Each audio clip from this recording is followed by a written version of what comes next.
Welcome back everyone to ThoseYGOguys. I'm your host Alessandro. So in this video we're going to be talking about a very interesting archetype that's been popping up, at least being doing very well under the pilot of Siggy the Piggy on the Dueling Network side, at least the competitive side. And that one archetype is worms. Worm, not the insect one, the reptile ones, just to be more specific. So, what's going on with worms? Like, how did this one archetype that we expect nothing much is going to be great for them or so end up being a possible contender in the maybe in this current metagame, I may ask. And that might be the question of the video. Is Worm a top tier contender for this format? So you can leave your comments down below and about your thoughts and opinions on the deck. So why this deck is being so good? Well, one, the deck can splash in the hands, which is pretty much the defining factor of this format. You got your fire and ice hands, the two hand buddies of destruction, we'll put it that way, and it's pretty, and they can do massive pluses while keep up a constant level 4 monster onto the field, so that way you can go into your rank 4 Xyz play, which is very popular this year due to the fact we have some really good rank 4 Xyz. And some of the cards, worms are level 4 outside of the Worm King that's being played right now. But outside Worm King, we got like Worm Cataros, Worm X's, the X guy. I don't know what his name. You know what I'm talking about. And Worm Jagen. They're all level 4. So you can make a level 4 engine, rank 4 engine pretty good. And seeing like how things are shaping up, I started to notice that this right now, the way things are looking for the competitive metagames, it revolves more on like setting monsters. Like, you don't want to like put a face-up monster onto in an attack mode because A, you might be in risk of your opponent just throwing a hand and start generating pluses against you, or you can keep the mystery factor of the unknown and your opponent might not do anything, because from things are looking, players are not going to be doing much until they know what is the information. So that's like the advantage of having the unknown information. And what's so great about using that factor is that some of the worm cards revolve around setting monsters. So that's good.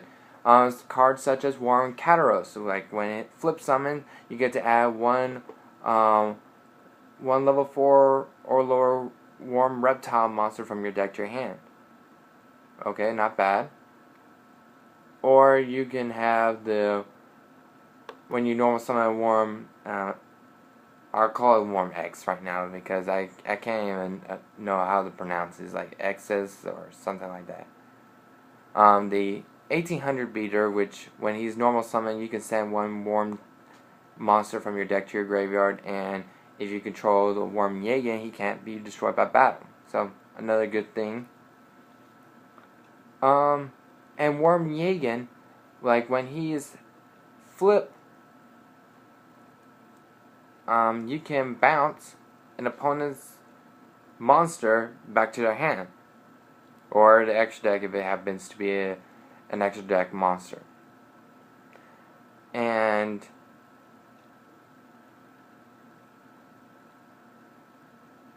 also, Worm Jagen can also be special summoned from your graveyard if you can, into face down defense position if you control a Worm Exes. So this is really intriguing factors that we have. Like, we have this constant level 4. You generate your plus by searching or by bouncing, and you bring back, and you can immediately go to rank 4 if you need to, and stuff like that. The deck is also very flexible by adding another engine. Like, we've been seeing quite a lot of people trying to start splashing in Trap Tricks, Vermilio, and Fire and Ice Hand. So you get this constant stream of pluses, and then you got a very unique card that makes Worms so good, and it's actually one card that actually makes me want to play Worms. Well, my good friend Cookie's Worm deck, because I find it very intriguing, because it's because of this one track card known as W Nebula Meteorite. And if you guys don't know, is a normal track card that changed all face down defense position monsters on the field to face up defense position, meaning that you can flip up that Kataros or Yagan, and then you activate their effects.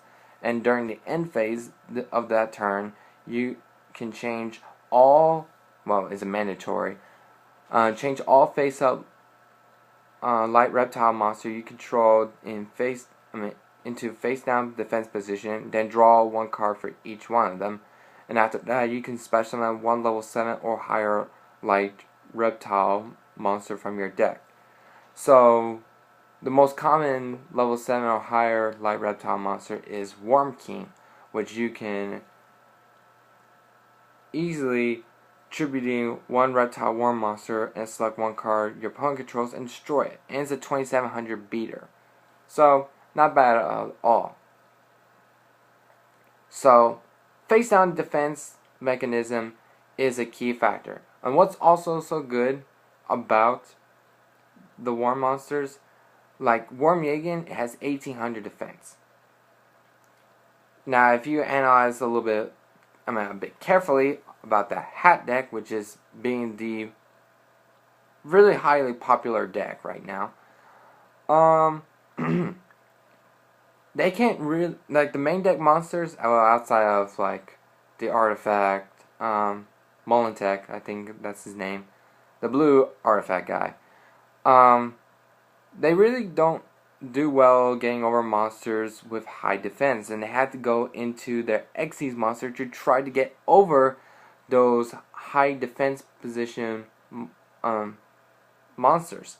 That's why Geargias have been doing so well against Hat deck, is because from the most common comments I've been hearing is that they struggle dealing or trying to get over Geargia armor, which has 1900 defense. So following that factor, you know, if you play a really high defensive monster and sit on it, what are those hands going to do? Because they can't really do anything. They need to be destroyed by battle, and they can't really do that by having you sitting on one high defensive monster. That's just out of the question.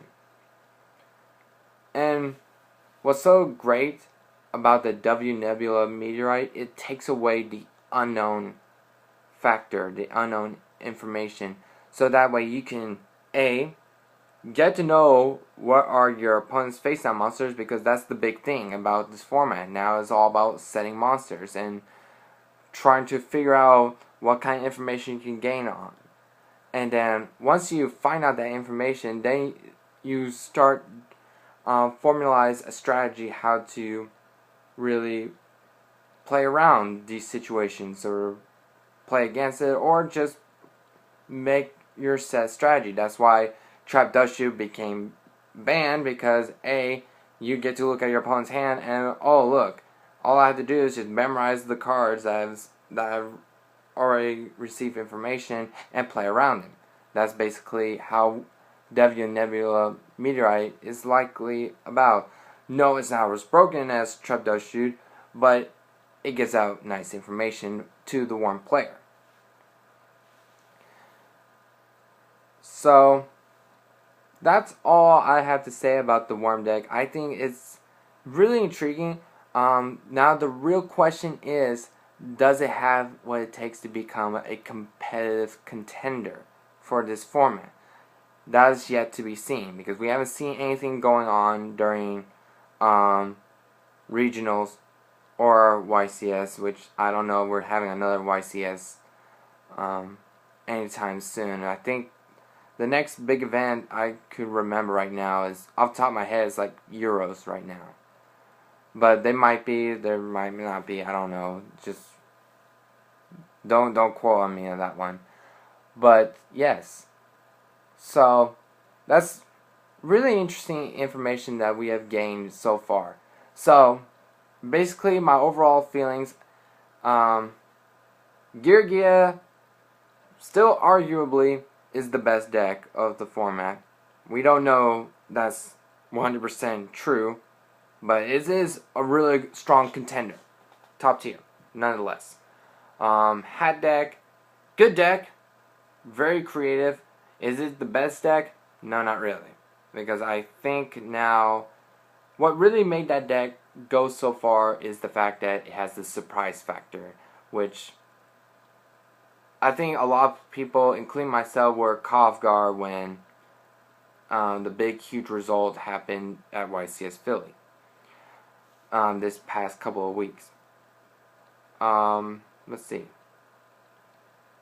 Another good thing is that for decks that sets a lot of monsters, which I can probably see maybe Gravekeepers throwing like some hands if you wanted to. I don't know. Don't quote me on that one.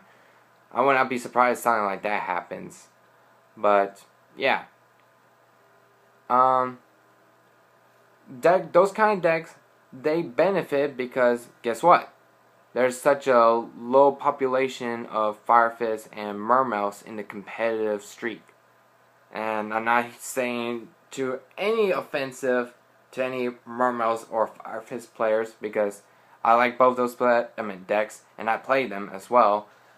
Right now, the hands got us by our numbers. That's the fact right there. I mean, the hands is pretty much the issue for those two decks. So we pretty much hit the back seat for now.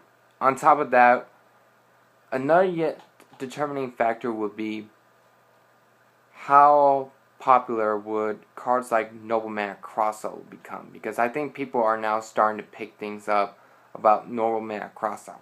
So that's yet a discussion that I would like to have with you guys. Just comment down below your thoughts on, do you think Worms had a chance to compete in the competitive circuit, or it might be a fluke and another surprise factor. Who knows? So, without further ado, hit that like button if you like it. And if you're new to the channel, please check us out. And if you enjoy the content I'm giving out to you, feel free to subscribe. So, until then, stay tuned for more more of those YGO guys. And I'll see you guys later. Take care, everyone. Bye-bye.